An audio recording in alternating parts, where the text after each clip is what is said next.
और ये दीप प्रज्वलन हुआ है, जोरदार ताली बजाइए। इसकी रोशनी में सूरज को ढाला जाएगा, इस दिए की रोशनी में सूरज को ढाला जाएगा। देख लेना दूर तक इसका उजाला जाएगा, इसका उजाला जाएगा। दुर्गा बाबू का ये उजाला दूर तक जाएगा और संघर्षशील लोगों के लिए मार्गदर्शन करेगा, बातें बनेगा। दुर्गा दा मरकर भी अमर है, क्योंकि जिंदगी के बाद जीना जिंदगी का नाम है। जिंदगी वो खाक जिसका मौत ही अंजाम है। दुर्गा दा जिंदगी के बाद जी रहे हैं और जीते रहेंगे। इसी भावना के साथ, इसी शुभकामना के साथ, मंगल भावना के साथ माननीय अध्यक्ष बिहार विधान परिषद श्रीमान जीवेश कुमार मिश्र जी, श्रम मंत्री बिहार सरकार, प्रोफेसर चंद्र प्रसाद सिंह जी पूर्व मंत्री सरकार, श्री नीरज कुमार जी पूर्व मंत्री बिहार सरकार, श्रीमान श्याम रजक जी पूर्व मंत्री बिहार सरकार, नरेंद्र नाथ ओझा जी पहुंच चुके हैं, प्रतिमा के निकट पहुंच चुके हैं और अपने घर कमरा मूर्ति का अनावरण, प्रतिमा का अनावरण, एक लंबी लड़ाई लड़ने वाले योद्धा के स्मरण में उनकी स्मृति बनी है। इसके लिए आज वो अमृत रूप ले रहा है। पूरे परिवार का जो भाव रहा, प्रोफेसर डॉक्टर महाचंद्र प्रसाद सिंह जी का जो भाव रहा, कैसे योद्धा, ऐसे कर्मयोगी जिन्होंने अपना पूरा जीवन खून पसीना लगा दिया समाज को सींचने में, समाज को सुखी और सुरक्षित बनाने में। कामरेड दुर्गा दा अमर रहे, अमर रहे। आज जमालपुर विधा की मिट्टी यहाँ का कण-कण घोष कर रहा है, उद्घोष कर रहा है, याद कर रहा है अपने उस लाडले को, उस सपूत को जो काल में भले समा गए हो, लेकिन जिंदगी के बाद जीना जिंदगी का काम है। जिंदगी वो खाक जिसका मौत ही अंजाम है। दुर्गा दा जिंदगी के बाद जी रहे हैं और अब मूर्ति के अनावरण का ऐतिहासिक पल, ऐतिहासिक क्षण श्रीमान अवधेश नारायण सिंह जी, माननीय अध्यक्ष बिहार विधान परिषद, जिनके कर कमलों द्वारा प्रतिमा का अनावरण होगा। हमारे मुख्य अतिथि इस समारोह के श्रीमान जीवेश मिश्रा जी, श्रम मंत्री बिहार सरकार और प्रधानमंत्री महोदय अपने कर कमलों द्वारा शानदार जोरदार ताली बजाइए। मूर्ति का अनावरण हुआ, कामरेड दुर्गा दा अमर रहे। एक बार जोर से बोलिए साहब, कामरेड दुर्गा दा अमर रहे। बहुत ही शांत सौम्य लड़ाकू संघर्षशील व्यक्तित्व का धनमंडल का चर्चित, शिला का चर्चित और राज्य में कम्युनिस्ट आंदोलन का कोई फहरिस्त बनेगी, कोई इतिहास, कोई तारीख लिखी जाएगी तो उसे उसमें बड़े शिद्दत के साथ कामरेड दुर्गा दा भी रहेंगे, उनका नाम भी लिखा जाता रहेगा। मूर्ति का अनावरण हुआ और ये ऐतिहासिक पल, ऐतिहासिक घटना और ये ऐतिहासिक क्षण, जिस क्षण को हम नमन कर रहे हैं, प्रणाम कर रहे हैं, आदर दे रहे हैं कि ऐसे क्षण बार बार नहीं आते हैं और हम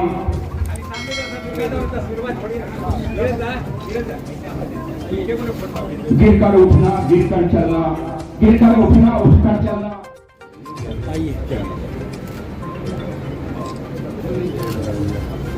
बनाया है अच्छा सभी जगह पर। हाँ, शिलापट का भी अनावरण हुआ और अब हमारे प्रतिमा सभापति बिहार विधान परिषद निर्बाध रूप से करता रहूंगा और आजीवन उस काम को करते रहे। मैं तो ये समझता हूं मित्रों, विस्तार से विभिन्न बिंदुओं की चर्चा नेतागण करेंगे, लेकिन महत्वपूर्ण विषय यह है कि देश के अंदर में जो एक राजनीतिक कार्यकर्ता की साख होती है, वो सबसे बड़ी ताकत होती है। उसकी समझ सबसे बड़ी ताकत होती है समाज के अंदर में। कौन क्या बोलते हैं वो अलग विमर्श का विषय हो सकता है, लेकिन मेरी तो यह स्पष्ट समझ है कि देश के अंदर डॉक्टर भीमराव अंबेडकर ने जो संविधान में हमको वोट देने का अधिकार दिया है, अगर उसको खतरा है तो वह धन की ताकत से है, वह दौलत की ताकत से खतरा पैदा हो गया है। तो नई पीढ़ी के लोग जो राजनीति में आ रहे हैं वो संवेदनाएं हो। मैं दुर्गा दा के बारे में एक दो घटना की चर्चा करना चाहता हूं। आज माननीय मुख्यमंत्री नीतीश कुमार जी राज्य के मुख्यमंत्री हैं वो दौर था जब 1989 का लोकसभा चुनाव हो रहा था, जब राम लखन सिंह यादव यहाँ के उम्मीदवार थे कांग्रेस पार्टी से। और उस दौर में मैं तो मेरा कम उम्र था, लेकिन मैंने देखा है कि वो कौन सा कठिनतम दौर था। और उस दौर में दुर्गादा छाया की तरह माननीय मुख्यमंत्री नीतीश कुमार जी के संसदीय चुनाव में लगे रहे, जब उस समय चुनौतियां बड़ी थी। सामने एक बड़ी चुनौती, राजनीतिक चुनौती थी। कांग्रेस पार्टी का उस समय एक दबदबा, और राम लखन सिंह यादव शेरे बिहार कहे जाते थे उस समय। और उस कठिनतम दौर में दुर्गादा एक साधारण परिवार में जन्म लेकर, मैं तो ये समझता हूं कि एक राजनीति में फकीर जिसको कहते हैं, फकीर अगर दुर्गादा को कहा जाए तो कोई अतिशयोक्ति की बात नहीं होगी। और संवेदनाएं लगातार सभापति महोदय यहाँ बैठे हुए हैं। एक राजनीतिक कार्यकर्ता की जो संवेदना होती है, जिसकी चर्चा पूर्व के वक्ताओं ने किया कि आजीवन अपनी संवेदना व्यक्त करते रहे, समाज के अंदर में मिल्लत का माहौल रहे, सबसे हंसना, बोलना, डांटना, समझाना, ये उनका जो संस्कार रहा। और राजनीति में कभी संपत्ति सृजन नहीं किया, मानव सृजन के लिए वो लगे रहे। इसलिए हम ये समझते हैं कि अगर दुर्गादा के प्रति आपस को मन में स्मारित कर रहे हैं, तो यह जरूर न्यूनतम मानक जो राजनीति का है, वह जीवन के मूल्यों की रक्षा का और संवेदनाएं स्थायी रूप से रहनी चाहिए। तो संवेदना पद पर नहीं है तो संवेदना नहीं। अभी जिला परिषद के माननीय सदस्य ने चिंता व्यक्त किया, दुर्गादास तो बहुत बचपन से दोस्ती थी ना। रामनगर दियारा वाला पहले याद था कि नहीं जिला परिषद के मेंबर थे तब? हमको नहीं लगता याद रहता। अगर याद रहता, क्योंकि सभापति महोदय यहाँ बैठे हुए हैं, हम खाता बही लेकर रहते हैं खलील साहब, झटका में हमको राजनीति में कोई झटका नहीं दे सकता है।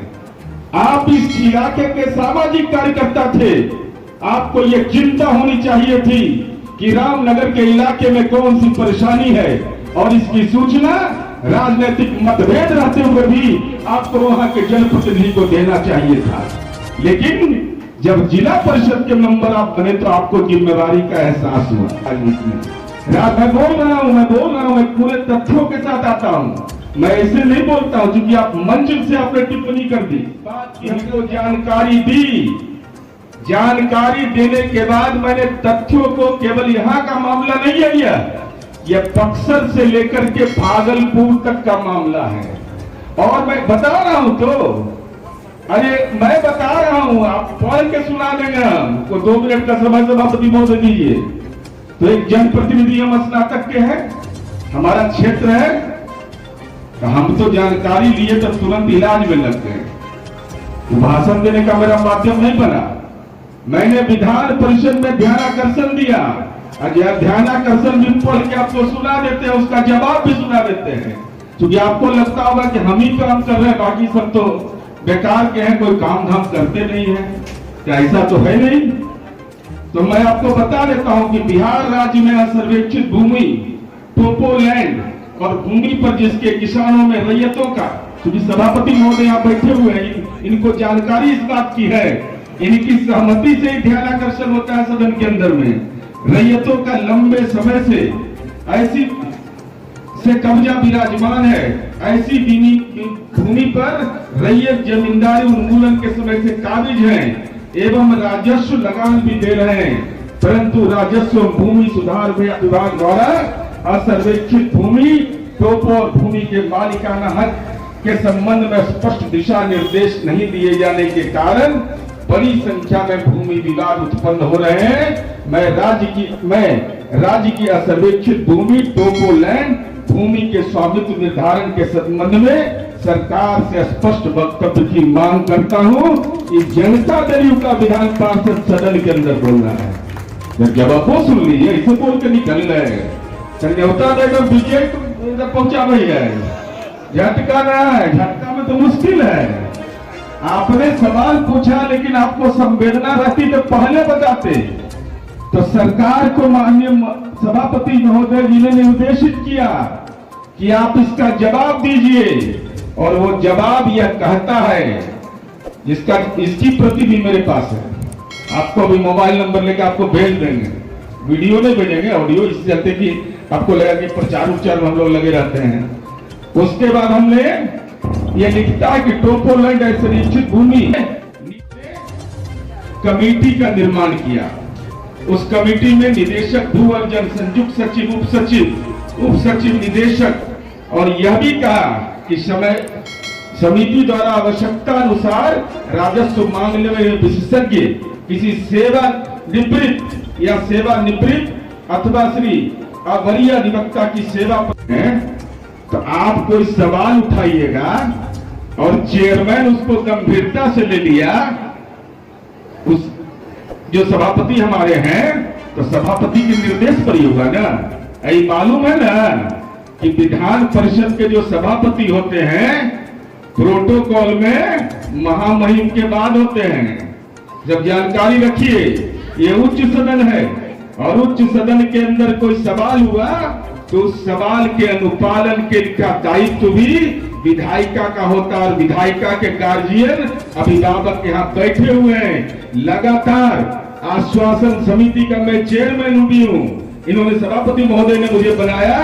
मैं लगातार विभाग को इस संबंध में लगातार स्मारित कर रहा हूँ, लगातार इस संबंध में बैठक आयोजित हो रही है।